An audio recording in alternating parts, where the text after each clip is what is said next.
There is nothing.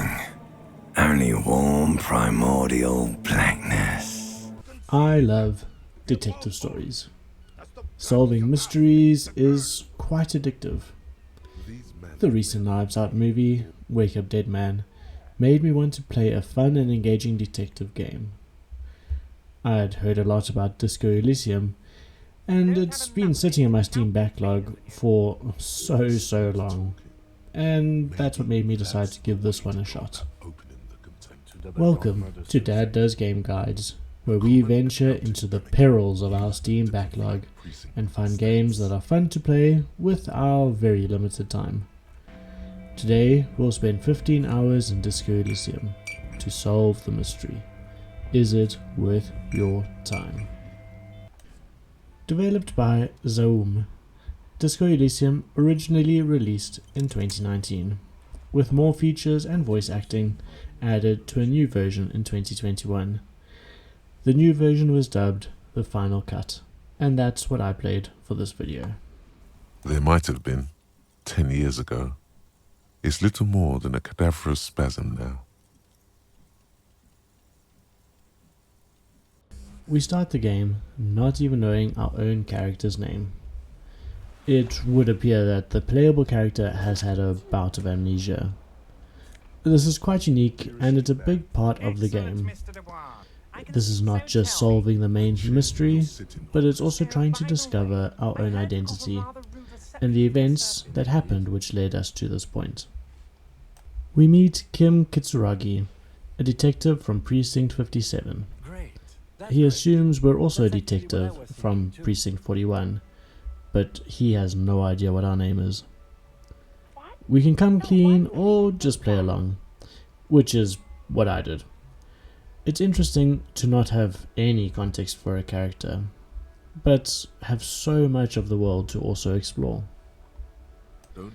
They play into it quite well, and our confusion as a player is reflected in the confusion of the main character. As we discover more about the world, so does the character. But do you strike yourself as a tight-lipped drunk? She must have heard something. We're tasked with investigating a hanging. The way we do that is pretty logical. We investigate the crime scene and speak to people. Along the way we can find out our own name, our past, and the tension between the workers' union and the employers in this small town. The amount of quests and information that you get very early on is quite overwhelming. The sense of what's going on does become quite murky, which overshadows the interesting characters and the setting. That being said, there's a mostly logical progression to the story, and with plenty to do and explore, it means that you're never really left running around aimlessly. A kind man from Zemsk. I heard he had some trouble with the law when he was younger, and that's why he wanted to start the gym. Disco Elysium is very confusing at first. To get started, we must select a character build, but we have no context of what some of these skills can do, unless you played the game before or done some research. The game does not hold your hand, especially at the beginning. It's important to know that Disco Elysium is closer to a visual novel, and it can be a little bit daunting. There's a lot of skills and a lot of information thrown at you. That being said, the mystery of the Hanged Man is quite intriguing, and it is so coupled with the mystery of your character and the past of the character that you can't help but want to journey further. WASD to move, click is to speak to people, and we have an inventory and skill tabs to upgrade our various abilities, of which there are many, ranging from visual calculus, which helps you to see a crime scene more visually, to perception and even hand-eye coordination. There's also something called electric chemistry,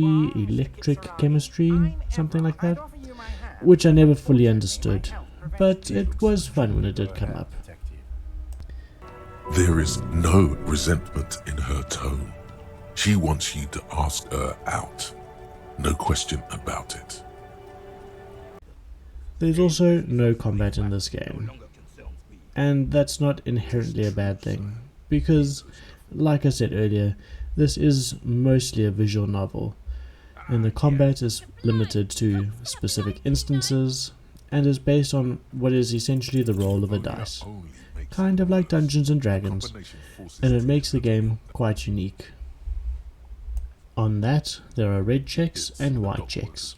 Red checks cannot be tried again, but white checks can be, if you put more skills into that specific required skill check. White checks are definitely more common.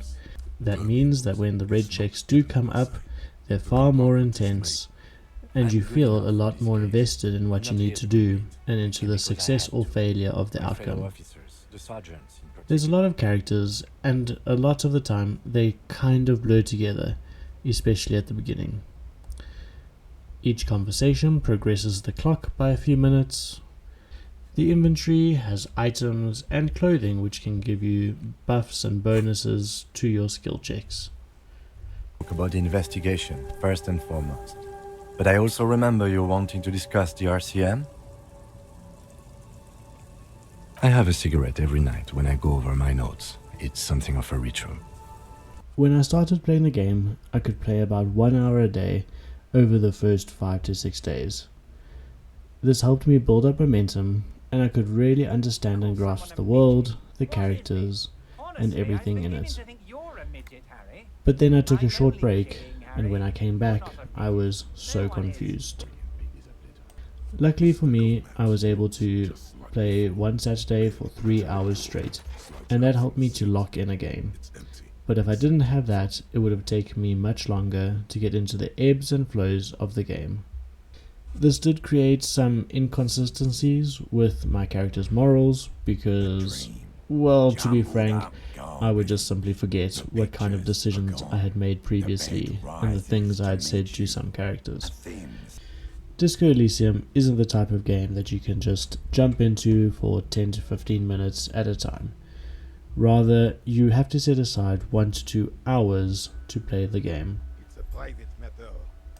Some interactions take a long time to work through, and failing a skill check means you have to come back to the character a few times before you can progress, in both the mystery of the hanged man as well as the mystery about your own forgotten past.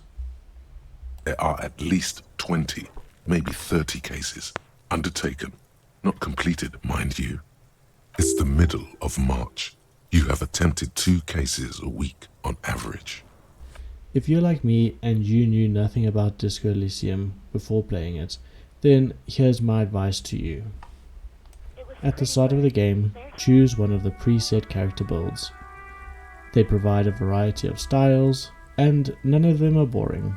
Customizing the character takes a while, and it's not always clear how some of the skills will play out if you've never played the game before. Disco Elysium is quite tricky to pick up again if you haven't played it for a few days. The game is like a book, best played and enjoyed in long stints. Putting it down, it can be quite easy to forget the characters, the quests, and what you were doing. Here's a sneaky little tip. Keep a skill in the bank. That means that when a skill check comes up that you don't have a lot of points in, you can quickly increase that skill's ability and the chance of your success in that check. That being said, don't be afraid of failure, because there's other ways of getting all the important information you need to progress the storyline. What you end up doing, you squeeze the plastic to slide it open, but nothing happens. Then you bend it some, then crack it. The goddamn thing is stuck.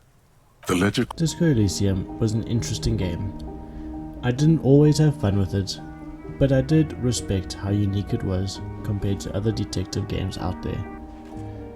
The world can be fun, but more often than not, it's difficult to remember what happened. It's better compared to a book than a game. And like a book, if you stop reading it for a while, you'll forget certain events and moments. That is part of Disco Elysium's charm, but it's also its biggest drawback for busy parents.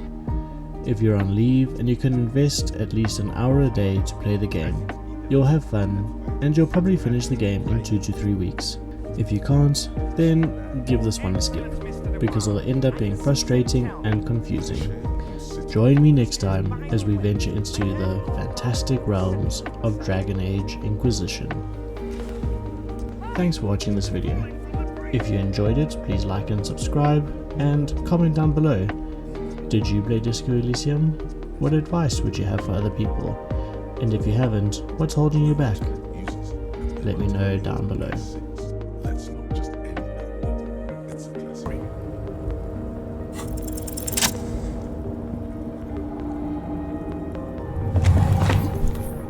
As you leap in the air, a chilly breeze engulfs you, sharpening your senses.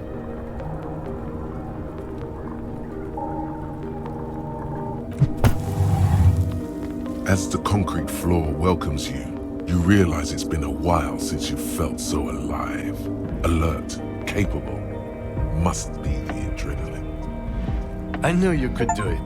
My climbing down might not have been as disco as your jump, but at least we can explore the harbor now.